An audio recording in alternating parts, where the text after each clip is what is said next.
Mr. Keller of Florida. Gentleman is recognized from New Jersey. I ask to claim the time out of order. Without objection, the gentleman is recognized for 5 minutes. Mr. Speaker, recently I met with veterans in New Jersey, some of whom had served in the Second World War. And earlier in the day that I met with them, I had returned from a fact-finding trip to Iraq with Representative Thompson of California, a colleague on the House Permanent Select Committee on Intelligence. And I told these veterans that they would not recognize this war in Iraq.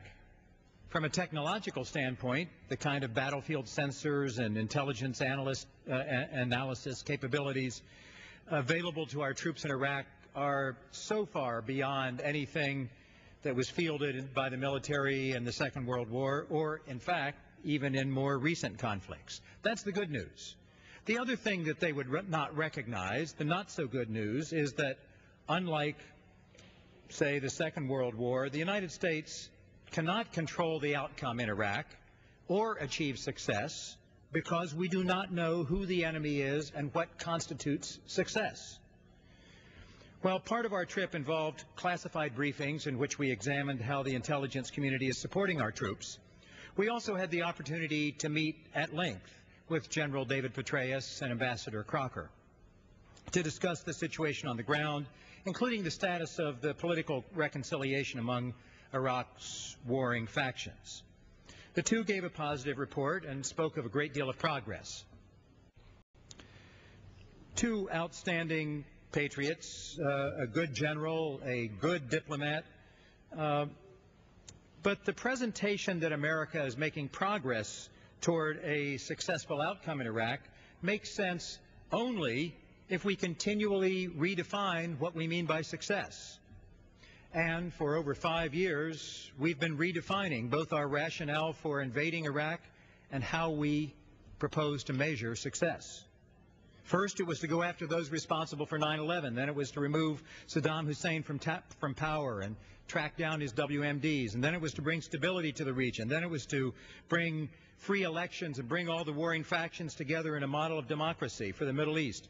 Then it was to create a road to peace in Israel through Iraq. And then it was to give the Iraqis more time to organize their government. Now it seems to be to reduce the number of members of al-Qaeda in Iraq, the AQI, which was, of course, 0 before it all started.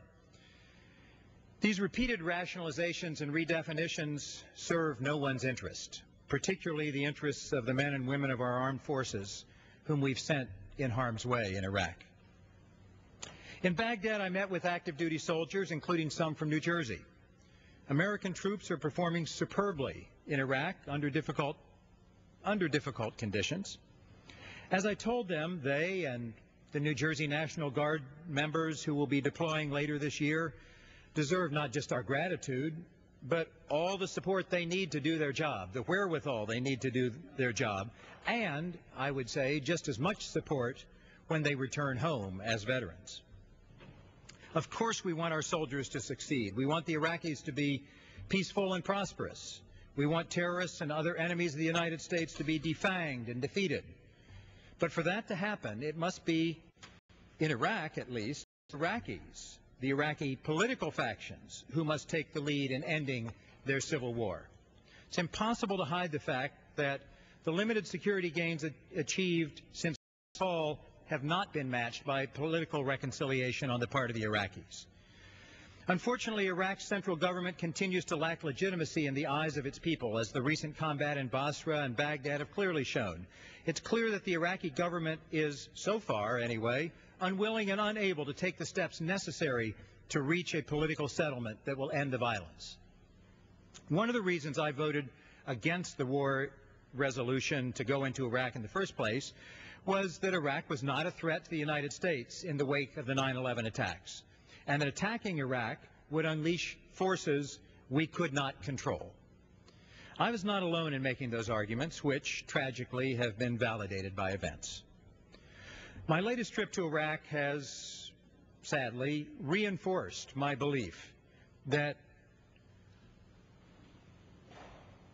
success is being redefined only once again, And what we need to do is to take decisive action to end our combat involvement in Iraq and refocus our efforts on destroying al-Qaeda and eliminating the conditions that breed international terrorism, and refocusing our resources on pressing domestic and international needs. I yield back the balance of my time.